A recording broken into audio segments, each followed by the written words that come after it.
September 11th, 2001, a crystal clear morning in New York. No one knew the world was about to change forever. Within minutes, the skies turned black, the towers fell, and time seemed to stop. But what really happened that day? Who was behind it and why? This isn't just a story of an attack. It's the story of human courage, betrayal, and a legacy that still haunts us. Stay with us as we uncover the day that shook the planet. This is 9/11, the day that changed the world. Backhand Index Point writes subscribe to History Vault and witness history that still echoes today. It was a Tuesday morning like any other. The skies above New York were crystal clear, painted in soft shades of blue, as thousands of workers poured into Manhattan. The twin towers of the World Trade Center stood tall, silent, and defiant, symbols of American power, pride, and prosperity. Below them, the city buzzed with routine, the hum of taxis, the clatter of subway trains, and the rhythm of a metropolis that never slept. No one suspected that within the hour, the course of history would change forever. At 8:46 a.m., a sound broke through the sky like a scream. American Airlines Flight 11, hijacked minutes earlier, crashed into the North Tower. A fireball erupted from the upper floors, sending glass, steel, and smoke raining down on the streets. Pedestrians froze in disbelief.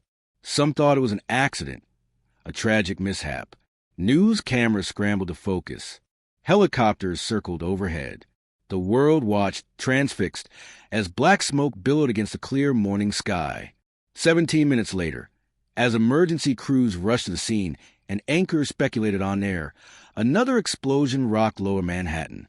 United Airlines Flight 175 slammed into the South Tower at 9:03 a.m. The impact was caught live on television. It was no accident. It was war, but no one understood it yet. Shock turned to horror. People screamed in the streets. Some ran away, some toward the buildings. Journalists gasped on air. The nation stood still, unable to process the reality unraveling before their eyes. Inside the towers, chaos reigned. The impact had destroyed elevators, stairwells, and entire office floors. Fire spread fast. Smoke filled corridors. Phone calls flooded 911. Cries for help from people trapped above the impact zones. They begged. They prayed. Some called loved ones to say goodbye. In the North Tower, hundreds were stranded on floors above the 92nd. In the South Tower, the damage was lower, and many began evacuating, but time was running out. Firefighters climbed floor after floor, heavy gear on their backs, unaware of the danger above. They knew what they were walking into. They went anyway. Then came the moment that defined the unbearable reality of the day. From the upper floors, people began jumping. Not one or two, dozens. The heat was too intense. The smoke, suffocating. They made the impossible decision, death by fire or by falling. Cameras captured them leaping from windows, their silhouettes frozen in the air, 80 stories high. The image of the falling man would haunt the world forever. These were not just victims. They were symbols of helplessness in the face of unthinkable terror. At 9:37 a.m., as eyes remained fixed on New York, a third plane struck the Pentagon, the heart of America's military might. Flight 77 plowed into its western side, erupting in fire. The message was clear. Nowhere was safe. Not the skies, not the cities, not even the military's command center. The president, thousands of miles away in Florida, was briefed while reading to school children. His face changed. The innocence of the moment shattered. In New York, the South Tower burned violently. People inside didn't know whether to stay or go. Some were being told to remain where they were. But at 9:59 a.m., without warning, the tower began to collapse. A strange rumble, a moment of disbelief, and then the 110-story building fell in on itself in a cloud of ash and debris. It took less than 10 seconds. The skyline changed forever. People screamed and ran as a massive dust cloud chased them through the streets. First responders, trapped or fleeing, were swallowed by the smoke. Ash covered cars, buildings, and bodies like snow from some apocalyptic storm. The North Tower stood alone for 29 more minutes. The people inside had no time left. At 10:28 a.m., it too gave way. collapsing with a haunting roar that echoed through the city and across the nation. In less than 2 hours, both towers were gone. Symbols of strength now lay in ruins, smoldering in a mountain of twisted steel and shattered glass. Meanwhile, another tragedy was unfolding in the skies. Flight 93, the fourth hijacked plane, was headed toward Washington, D.C., its likely target believed to be the White House or Capitol building. But the passengers had learned about the other attacks via phone. They understood what was happening. They decided to act. A group of them stormed the cockpit, fighting the hijackers in a desperate final stand. Their last recorded words, "Let's roll." The plane never reached its target. It crashed in a field in Shanksville, Pennsylvania at 10:03 a.m., killing everyone on board but saving countless lives on the ground. By mid-morning, the skies over America were empty. For the first time in history, the Federal Aviation Administration grounded all civilian flights. Fear gripped the country. People crowded around TVs and radios. News anchors fought tears. Hospitals prepared for casualties that never came, because so few had survived. That morning, nearly 3,000 people lost their lives. They were not just numbers. They were parents, children, firefighters, office workers, police officers, flight attendants, tourists, and heroes. Some died trying to escape. Others died saving strangers. In a matter of hours, families were torn apart, dreams were destroyed, and a nation was brought to its knees. But in the ashes of destruction, something else began to emerge. Stories of selfless courage, strangers helping strangers, firefighters who went back and again, doctors and nurses who waited outside emergency rooms ready to treat the wounded, volunteers who rushed Ground Zero to dig with their bare hands. A city, wounded but unbroken, began to rise. That morning, the world changed. Not just for Americans, but for humanity. We were no longer innocent. We had seen evil in broad daylight. The age of certainty ended, and a new chapter of fear, conflict, and resilience began. They came from shadows. 19 men boarded 4 planes on that fateful morning, their faces blending in with the crowds, their intentions hidden behind silence and ordinary boarding passes. No one knew that these were not just passengers. They were trained operatives, each with a role, each prepared to die. The question that would haunt the world for years to come: how did this happen, and why? The plan was chillingly simple, yet devastatingly effective. For commercial flights were selected for one reason. They were long-haul routes, carrying heavy fuel loads that could serve as flying bombs. The attackers passed through security with little resistance. Box cutters, knives, and utility tools, items legal at the time, were their weapons. Some wore suits. Some smiled. Others said nothing. The system trusted them, as it trusted millions of travelers before. That trust would be shattered in the next 2 hours. The mastermind behind it all was a man already known to U.S. intelligence, Osama bin Laden, a Saudi-born extremist who once fought alongside U.S.-backed forces during the Soviet-Afghan War. Bin Laden had transformed into America's most wanted enemy by the late 1990s. He founded Al-Qaeda, a network of jihadist militants bound by ideology and fueled by resentment. For years, he had spoken of revenge for U.S. presence in Saudi Arabia, support for Israel, and alleged oppression of Muslims worldwide. But no one thought he could orchestrate something on this scale. No one believed he could strike so deep into the American heart. The hijackers were not amateurs. Many of them had lived in the West. Some trained at flight schools in Florida and Arizona, learning how to operate Boeing 757s and 767s. They blended in with society. They ate at fast food restaurants, rented cars, even went to strip clubs, mimicking normalcy while preparing for mass murder. They were divided into teams: a pilot trained to take over the aircraft, and several muscle hijackers who would subdue the crew and passengers. Their leader on the ground was Khalid Sheikh Mohammed, the operational brain of Al-Qaeda, who had spent years refining the plan. On the day of the attack, they moved with deadly precision. Once in the air, they waited until the planes reached cruising altitude, when cockpit doors were open and communication minimal. Then they struck. Passengers were stabbed. Flight attendants were forced to relay messages to air traffic control. Pilots were overpowered. The attackers took the controls and turned the planes into weapons. One by one, they veered off course, each targeting a symbol of American power. In the aftermath, intelligence agencies scrambled to retrace the steps. How had these men entered the country? How were their names not flagged? The answers were both terrifying and tragic. Some of the hijackers were already on watch lists, but the information hadn't been shared across agencies. The CIA had suspicions. The FBI had leads. But in a world before September 11th, databases didn't talk to each other. Threats fell through the cracks. Communication was fragmented. Bureaucracy proved fatal. And yet, there had been warnings. Months before the attack, foreign intelligence sources alerted U.S. officials of a possible major strike involving airplanes. In July 2001, a presidential daily briefing had carried the title, Bin Laden determined to strike in U.S., but no specific date, no specific place. In the fog of 1,000 threats, this one wasn't prioritized. The unimaginable simply wasn't imagined. Why did they do it?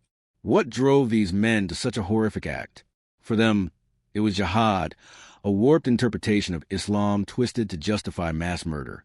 Al-Qaeda saw itself as avengers of Muslim suffering, soldiers in a holy war against the West. Their goal was to provoke, to enrage, to awaken the American giant, and drag it into a war it couldn't win. Bin Laden hoped the U.S. would lash out, invade Muslim lands, and in turn, radicalize a generation. And yet, even within the Muslim world, the reaction was far from uniform. While Al-Qaeda celebrated in their hideouts, the majority of Muslims across the globe mourned. They lit candles. They held vigils. They condemned the violence. Many were among the dead in the towers. Islam, a religion of peace, had been hijacked that day too, its image forever scarred in Western eyes. Conspiracy theories soon followed. Some asked, could this really have been done without help from the inside? Was it truly just 19 men? How did the towers fall so perfectly? Where was the military response? Speculations range from U.S. government complicity to Israeli intelligence. These theories fed off confusion, anger, and fear, but no credible evidence ever surfaced to support them. The truth, as grim as it was, seemed simpler. The world's most powerful nation had been blindsided by a small, determined group fueled by ideology and hatred. In the years that followed, deep investigations revealed the scale of Al-Qaeda's network. The group had safe havens in Afghanistan, training camps in the mountains, and connections stretching from Germany to Yemen. It wasn't a state. It didn't fly a flag, but it had declared war, and 9/11 was its opening blow. The attack was not just against buildings, but against the very sense of safety Americans had taken for granted.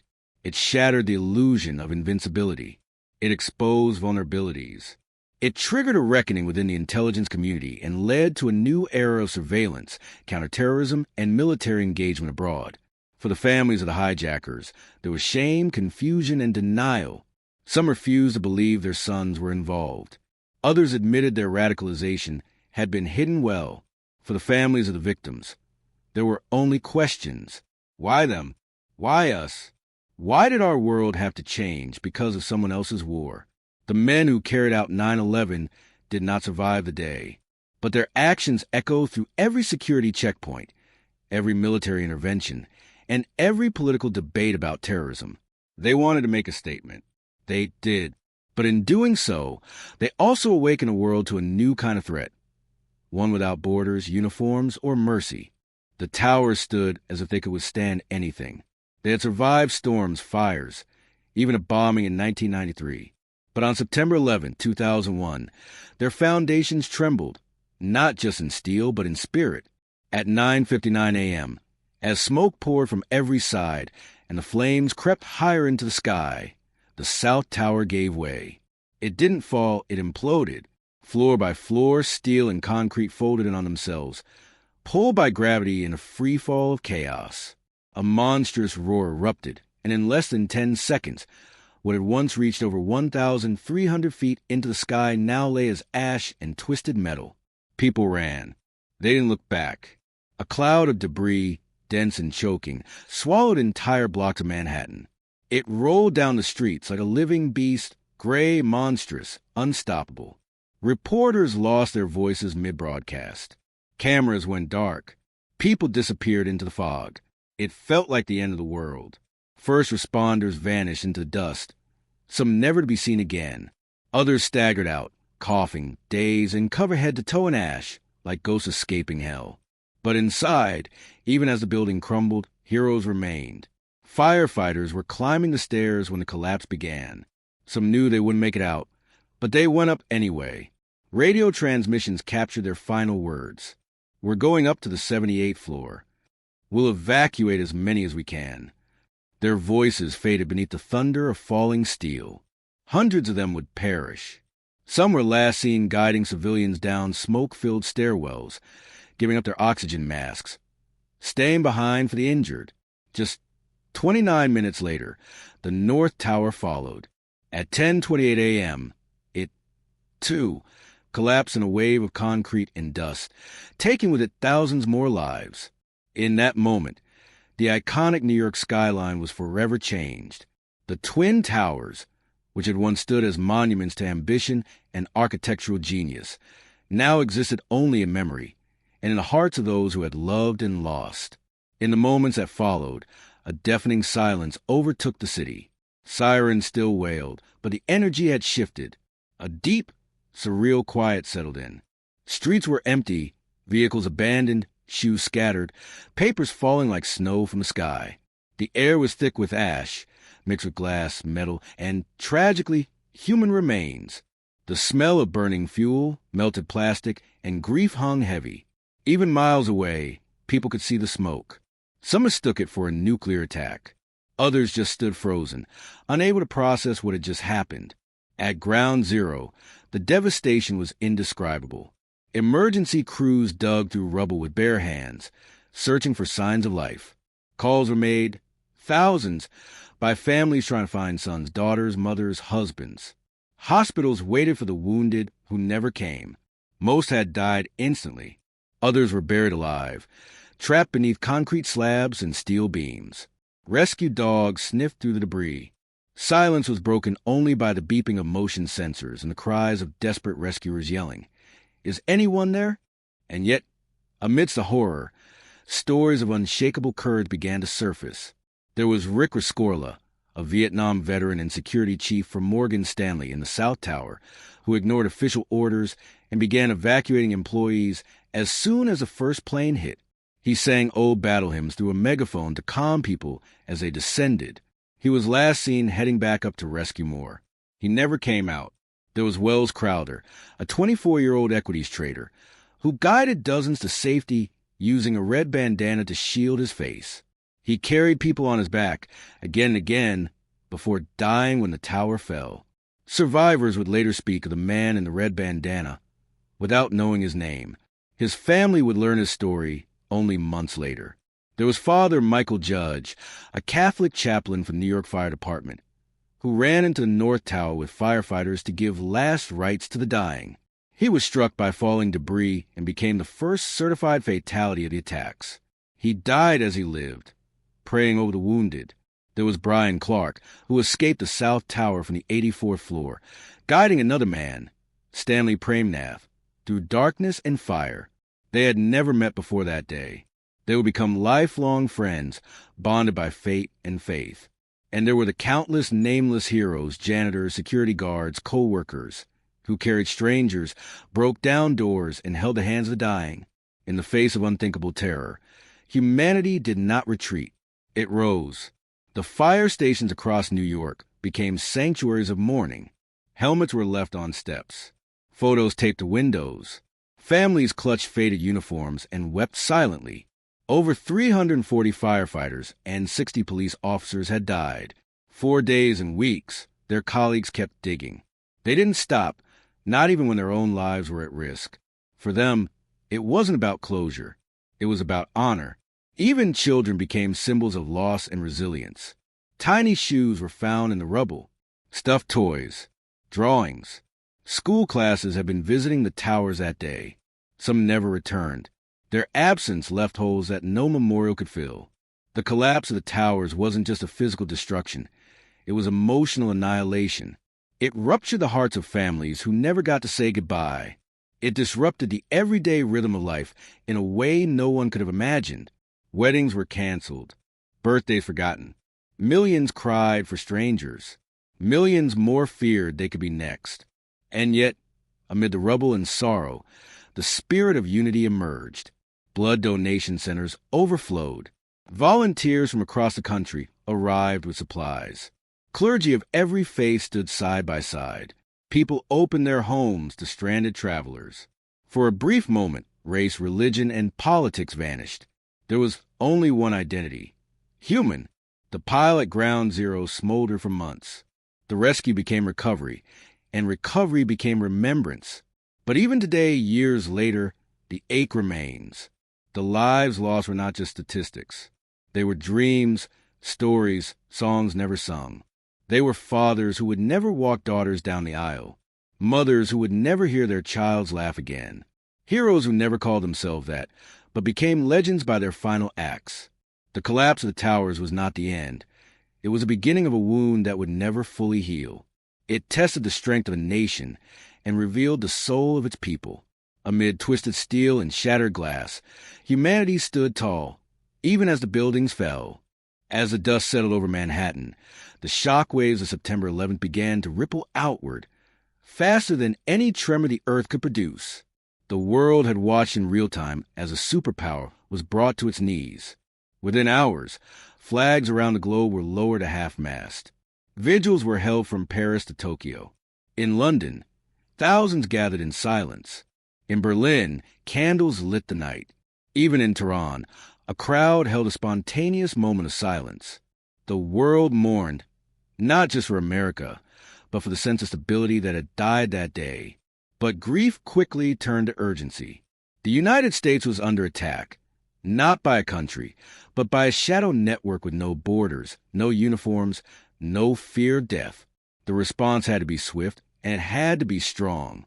Within days, President George W. Bush declared a global war on terror. The language was clear. There would be no negotiation, no compromise. Those who harbored terrorists, he said, were just as guilty as the terrorists themselves. The focus turned immediately to Afghanistan, where the Taliban had provided sanctuary to al-Qaeda and its elusive leader, Osama bin Laden. On October 7th, less than a month after the towers fell, the U.S. launched Operation Enduring Freedom. Bombs lit up the mountains of Tora Bora. U.S. Special Forces, along with Northern Alliance fighters, pushed into Taliban strongholds. By December, the regime had collapsed, but bin Laden had vanished, fading into the shadows of caves and tribal borders. The war would not be over quickly. It had only just begun. Back home, fear gripped the American psyche. People looked over their shoulders in airports. Every backpack became suspicious. Every loud noise triggered anxiety. Anthrax letters sent through the mail added to the terror. No one knew where the next attack would come from, or when. The Department of Homeland Security was created in response, the largest government reorganization since World War II. New screening procedures were introduced at airports. The Transportation Security Administration, TSA, became part of daily life. Shoe removals, pat-downs, metal detectors. Suddenly, air travel was not a right, but a privilege earned through scrutiny. Surveillance expanded dramatically. The Patriot Act was passed in October 2001, giving intelligence agencies vast powers to monitor phone calls, emails, financial transactions, even library records. Supporters called it necessary. Critics called it a violation of civil liberties. But the fear of another 9/11 was stronger than any debate. Security cameras multiplied. See something, say something became a national mantra. The balance between freedom and safety tilted, perhaps permanently. Internationally, America demanded unity, and many countries responded. NATO invoked Article 5 for the first time in history, declaring that an attack on one was an attack on all. British, Canadian, Australian, and European troops joined the war in Afghanistan. The world, it seemed, was united against a common enemy. But beneath the surface, tension simmered. Not everyone agreed on the methods. Not everyone trusted the intelligence. And not everyone believed this war would bring peace. In the Muslim world, the effects were devastating. Innocent people suddenly found themselves under suspicion. Mosques were watched.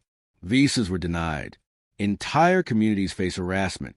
Hate crimes soared across the West. Sikhs were mistaken for Muslims and attacked. Women in hijabs were threatened in public. The line between justice and revenge blurred.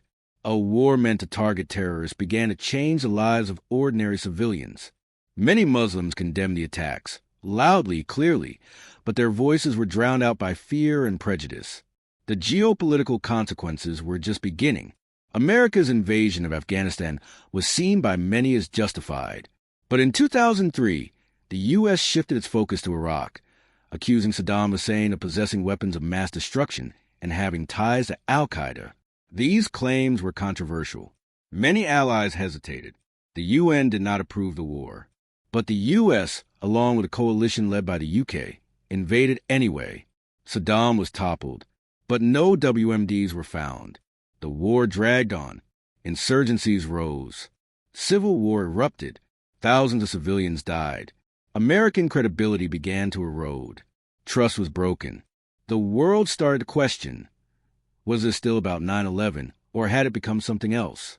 Still, the fear that 9/11 had awakened remained ever present.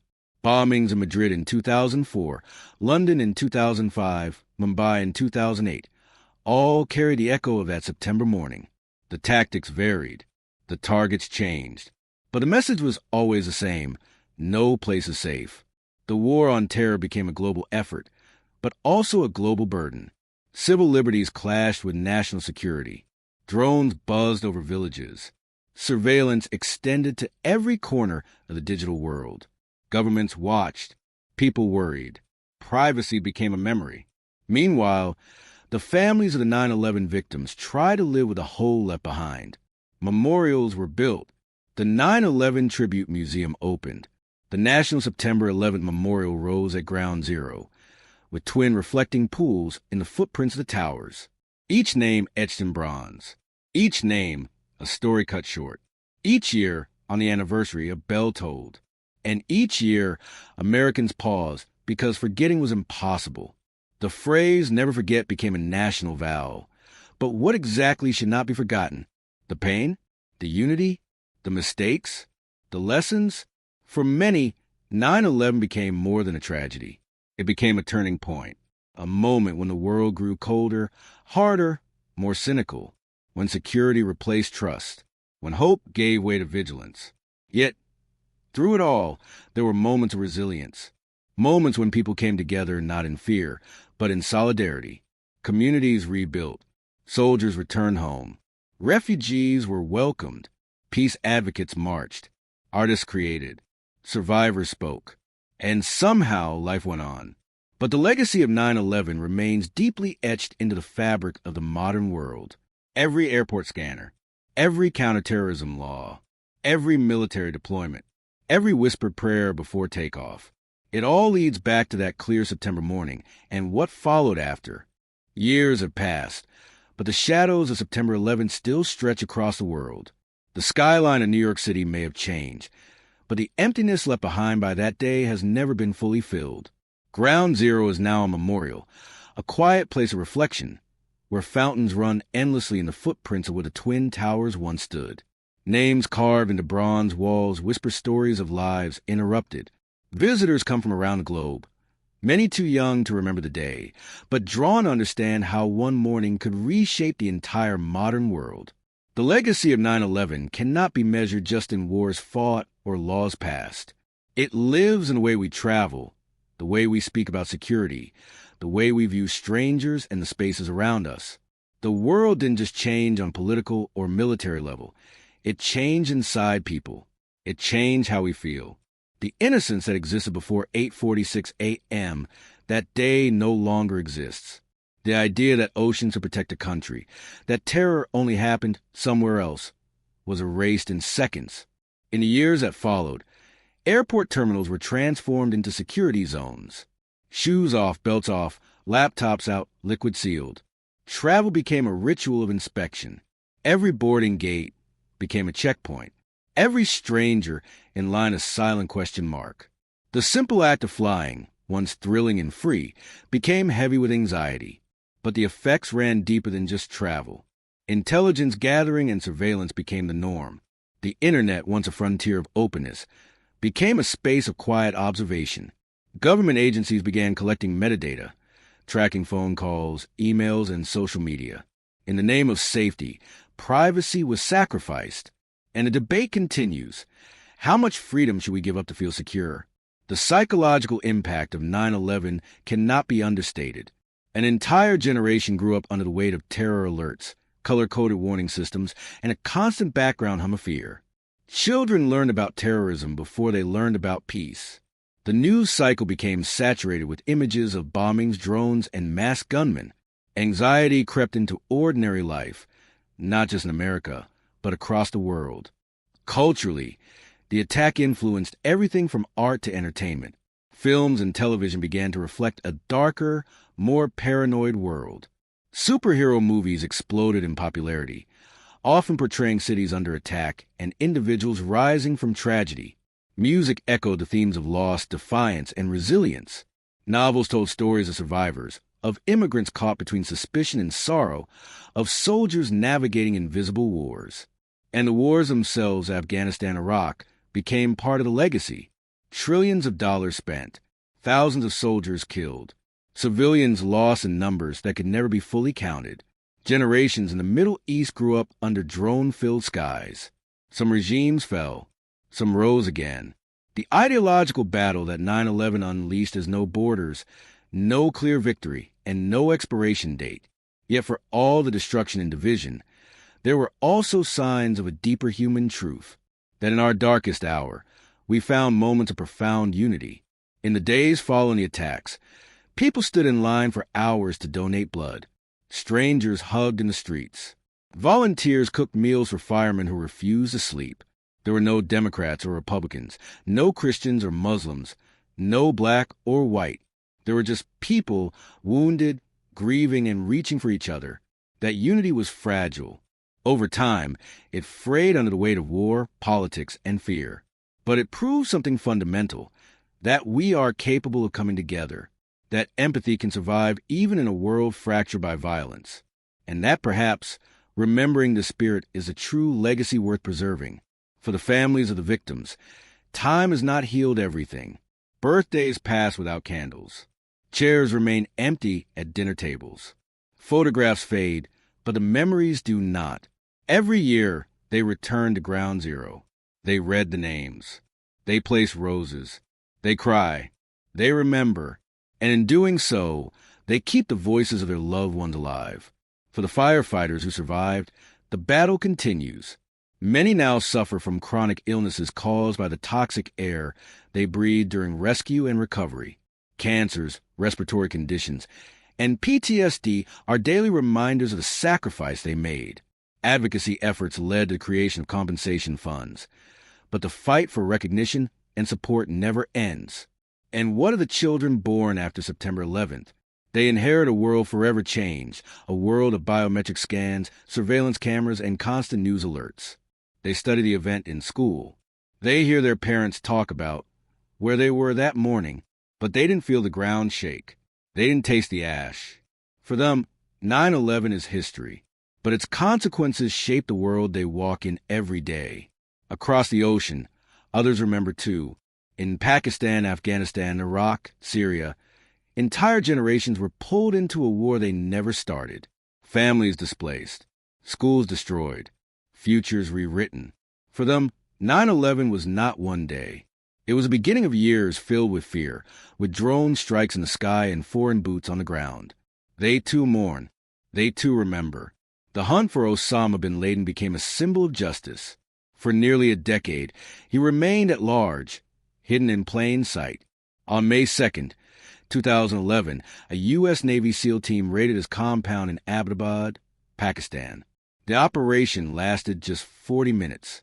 Bin Laden was killed, his body buried at sea. Some celebrated, some questioned, but it brought a chapter to a close, though the story was far from over. Because 9/11 was never just one moment in time. It was a fault line in the history of humanity, a rupture that divided the world into before and after. And even now, decades later, we still live in the after. In the end, what did we learn? That hatred can burn down towers, but cannot extinguish hope. That fear can spread across nations, but courage spreads faster. That violence can shatter lives, but not love. And that every name on that memorial wall, every soul lost, deserves more than silence. They deserve remembrance. They deserve truth. They deserve peace.